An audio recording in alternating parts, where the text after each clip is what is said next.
Welcome to the Three Questions webcast series. I'm Wayne Baxter, Senior Executive Manager with One Capital Management. On this edition of the webcast, we're going to speak to a Medicare insurance broker and ask the three questions you should ask before purchasing Medicare insurance. Thank you for taking time to check us out. And if you enjoy this episode of the Three Questions webcast series, please consider liking this video and subscribing to our YouTube channel. Clients are often referred to as cross-border clients. Now, why would that be? Well, it's because they're either U.S. or Canadian residents who invest in U.S. and or Canadian dollar-denominated securities like stocks, bonds, or ETFs. At One Capital Management, we develop and implement strategies that enable our clients to grow, protect, and ultimately distribute their wealth. And we do that by offering investment wealth management services.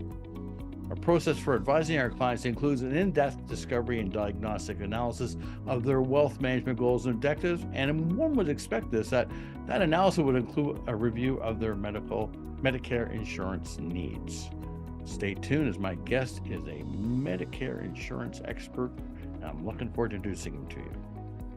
On this edition of the webcast, we're going to cover the three questions you should ask before purchasing Medicare insurance. Now, while the complexity of Medicare is a common sentiment, it's worth noting that many Americans appreciate the program once they understand it, and as it provides essential health care coverage for millions of elderly and disabled citizens. Now, efforts have been made to simplify the system and improve public understanding, but the inherent complexity of healthcare financing and delivery makes it a challenging endeavor. And to help us understand it even better here today, I've invited Rick Holliday. He is a licensed life and health broker of Medicare Advantage, Medicare Supplement, and prescription drug plans in California, Texas, and Georgia. Rick, finally, you've made it on the webcast. I'm so happy you're here, honest to God. Thanks for making time for me. I really appreciate it. No problem whatsoever, Wayne. I appreciate the efforts and the time. All right. Well, I know this right off the bat. We could spend, and we're not going to, but we could spend an hour or more going over the different parts of Medicare. So what I was hoping that maybe before we get to the three questions, you could provide like literally a quick summary of the different components of Medicare. I can do that, yes. So, Wayne, basically there, if you will, 5 real components to Medicare.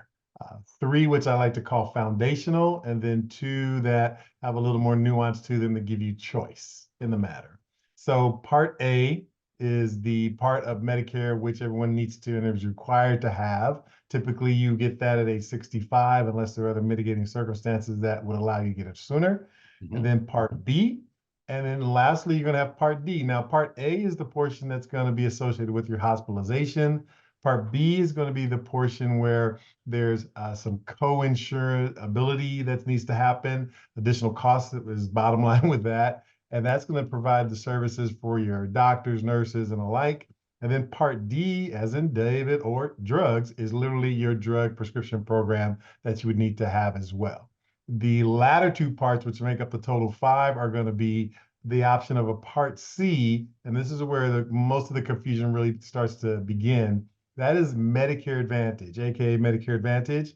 But Part C is the portion of it that is the collaboration between the federal and then also the private sector providing medical services for people. So that's going to be an encompassing program. And then lastly, the option that most people like to have initially is going to be a Medicare supplemental insurance policy or Medigap plan.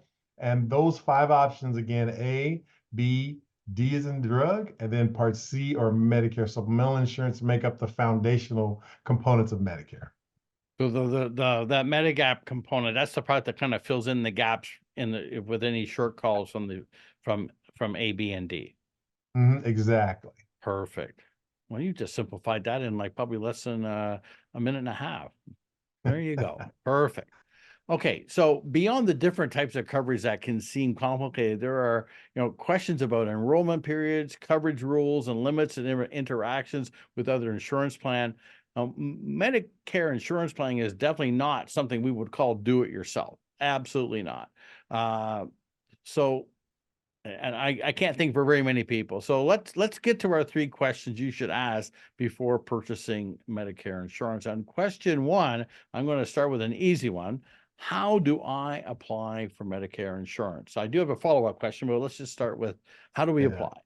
That's kind of the tricky part because oftentimes people think I'm automatically enrolled, which you are not. People have the thought of, I can just call an agent, which you cannot. And then lastly, the thought process is, I'll just wait till I get something in the mail. All of those are the negative components, if you will, to how you do it. The reality is Social Security, the Social Security Administration, or SSA, as people refer it to, they are the conduit. That's the door that allows you to go into Medicare. It's a sister company with Medicare, and they're both Medicare, or the Centers for Medicare and Medicaid plus Social Security, are under the auspices of Health and Human Services. So they're sisters with Mama HHS over all of them, and you go through Social Security Administrative Services to enter into Medicare. They've revamped their website so it's much more amenable and much more simplistic for you to find the links and like to register for your Medicare program. All right. So as a follow-up question to that, and this could apply for me actually going down the road, coming down the road. Do I need to apply if I'm still enrolled with a group plan through the employer? Like, for example, me here at One Capital, do I need to apply for Medicare, or can I wait until after I've officially retired? Yeah, that's a tricky one because oftentimes people look at it and say, well, I'm turning 65, I better get into Medicare. The reality is, as long as you have creditable coverage, and the definition of creditable coverage typically is an employer-based plan. So Mhm. any employer offering you health insurance coverage typically is going to have the credible level of coverage that's going to allow you to maintain that plan for as long as need be until you're ready to exit that plan and enter into Medicare. So credible employer plan is the way to go for as long as you're willing to do that. Most people's decision in doing so is based on their family. They have family responsibilities, a spouse, children possibly that are still under their care, and so they use that employer group plan, which offers more options because Medicare traditionally is an individual-based plan. Got it. Okay, so question number 2, and this is another one that hits home for me. Am I able to choose my current doctor if I'm on Medicare? And that's a tough one too. Yeah, good question. Uh, for most people, the rub is, oh, if I leave my employer group plan, I'm gonna lose my doctor. When in actuality, most doctors, I'll say about 70% of the time, you're gonna find them to be contracted in some way with Medicare through either an outside group or the same group that you're a part of now, it just switches from employer to Medicare. And so the easement there allows you to have a consistent and continuity of seeing the same doctor for as long as you would like. Now, are there some particular options or opportunities where you may have to make a change to come back to the doctor? That's true, yes. The example of that would be your doctor might be in a medical group A, and that's associated with your employer group plan. But in order to see that same doctor, you'd have to go into medical group B under Medicare. So there's some nuance to that, but part and parcel, you'll be able to see the same doctor if he has that agreement with Medicare to provide service. Yeah, and in my case,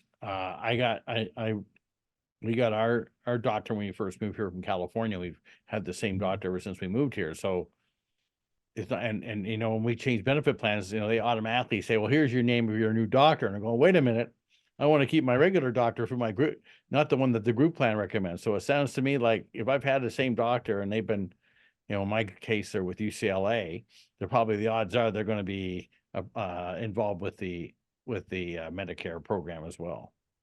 I hope. Absolutely. I know, I know. Yeah. All right. Well, listen, Rick, the first 2 questions have been pretty straightforward. This third one is going to take a little bit more heavy lifting. So the question number 3, the 3 questions you should ask before applying for Medicare insurance is, what kind of benefits am I eligible for through Medicare insurance? Mhm. Yeah, that's going to be a little more of a dig here for us. Not to go too far into the weeds, as they say today, but the benefit of Medicare, and I do make this statement to most people who ask the question, Medicare is going to be the best insurance you're ever going to have. And the reason I make that statement is because one, it's fairly all inclusive. It covers much more than just the medical aspects of what you receive. So you do have your hospitalization, you do have your provider services, your doctors, specialty doctors, nurses, and the like. You additionally have access then to specialties that are outside of the standard. Podiatrics, you're going to have a podiatrist, possibly an acupuncturist, a chiropractor. They're going to be inclusive in the plan. Then beyond that, you can take it to the next level where you're going to see programs that are going to offer services in the dental environment, vision, hearing. Those things are a little unusual to have in your standard employer group plan unless you're paying extra for it, but it's all inclusive with most Medicare plans. Now, the level of service that you can have from each provider is going to vary because each plan or each carrier, insurability carrier that is going to have that level of service based on the contract that they make with the individual companies. But beyond that, the types of services you can receive, you hear things like, oh, I'm getting a gym membership, like silver sneakers. Oh, I have the ability to get glasses, at a low cost or no cost, or over-the-counter benefits. And that's a big one for a lot of people where they're able to purchase items. I usually say A to Z, from aspirin to Zicam types of things. So vitamins, aspirins, any type of resource that you would need for wound care, things of that nature are available to you. But additionally, they have aspects that provide meal services, for short-term durations. You have transportation included in a lot of the plans now. And there's many more benefits that you may see or hear about on television and the like that come through these programs. But you do need to be wary, or not wary, but just really diligent when you ask the questions of what is in the plan, what benefits come along with the plan, because each plan is different. They are not the same. They vary, and some vary widely. But the reality is that you're going to see some real good benefits inside plans, and you can just dive into it and just pick the ones that you like and take it from there. It's real good But again, options. that's really where you can come in here as well, because you can Absolutely. provide some clarity and guidance as it's needed. I know very well we could definitely, I want to say this right now. I want to have you come back. We got to do this again. But I think, I do have one other question. And I think this is almost as important as, we talked about what you are eligible for. I think we should also probably, because this is a question I do get from clients, is, what benefits will I not be eligible for through Medicare? There's a lot of confusion there as well. Yes, and really those come down to, I kind of classify it as, when people think about Medicare, they also throw in the word retirement. And when you couple those two things together, you think long term, one, which is great, but beyond that, you think about the benefits that come when you're unable to generate an income, let's say. One of those is long-term care. Now, Medicare, as a rule, does not provide long-term care services. It is a big misconception out there in the marketplace that you have long-term care coverage when you have Medicare. It's not in any way, shape, or form associated with Medicare. It is a separate and ancillary program that you need to set up. I usually tell people as early as possible so you can have the biggest benefit out there. Yeah. Secondly, the idea that, along with long-term care, there's going to be a way for me to have all my prescriptions paid for through these plans. Unfortunately, that's not the case now. The government at the federal level and even at the local levels is doing a lot to really curtail and control the cost of prescription medications. But again, that's primarily a private sector enterprise, and they're in there for profit. So there's fees and service costs that are going to be there that are going to change year over year. And a medication that one year may have been very inexpensive, the following year it could go through the roof. And that's just the nature of business, if you will, as you understand that. But those are the real two critical areas that people have issues with: is long-term care, which is not a part of Medicare at all, and then the cost of prescription drugs and how they are seemingly oftentimes thought as just the uncontrollable. But the federal government over the last 2 years, in particular with this last administration, has done a lot to curtail some of the costs. And then beyond that, there's legislation that's been put in place that's going to start come to fruition in the following years that is going to really curtail the high-end costs. So there's going to be caps to what a person can expect to pay in a Medicare scenario, where in the past, literally the sky was the limit. You could end up paying thousands on top of thousands of dollars for some prescription medications. You mentioned when we started at the beginning of the show, I know you're located here in California, but you're also licensed in Texas, and what other state was there? In Georgia. Okay, so Texas, Georgia, California. So if someone who's like, this webcast is literally going across Canada and the US, it's on YouTube, it's on LinkedIn, there's gonna be people watching and listening in from all over the continent. If they were to, first of all, if they're looking for your assistance, what is the best way for you to reach them? But I got a follow-up question to that. But if they want to get a Okay. hold of you, what's the best method? Is it a phone, email, like websites? How is the best way to contact Yeah, majority of the time it's email or a phone call directly. Lines are open 24/7. Email, obviously, you can leave any type of message and you? we'll Sure. respond to that as quickly as possible. But our main line is a local number. And with Medicare, as I said, the rules kind of determine a lot of the marketing strategies that we have to follow. And one of the rules Understood. is that a Medicare agent is not allowed to call out to you until you give them permission to contact you. For So sure. I give my number out at 626 542 7080, which is my Medicare approved recorded line, Right. which will allow you to contact me at any time. You can record a message there. We can speak on that. And all the calls are maintained and recorded. So I can't say anything that's going to cause anyone any issues or concerns. And then again, with the reach, I usually follow my client base. So my client base is predominantly California, northern and southern. But then do I have many more clients now in Texas and Georgia, which have been destination states for people that happen to be leaving California. But I'm Right. also seeing upticks in Nevada, Arizona, Oregon. So those are areas where actually provincial licensing is available for me. And as I start to see client base grow, I just go ahead and get that state license and approval as well. So if someone's listening here, maybe they're not in one of those states, but they still would like uh, to speak to a Medicare professional. Could they could still contact you, I guess. But secondly, could you make a referral or introduction to somebody in the state that they're domiciled? Absolutely. That's not a problem at all. The network that I have for Medicare agents and brokers is broad. So I have either an agent friend or a network partner that I work with in majority of the states. I think 38 states I can definitely define, and the remaining are I have networks that I can work through to refer people so they can see one in person. Because you do want to Perfect. have that one-on-one to get that education and knowledge. The local knowledge is really key to Medicare.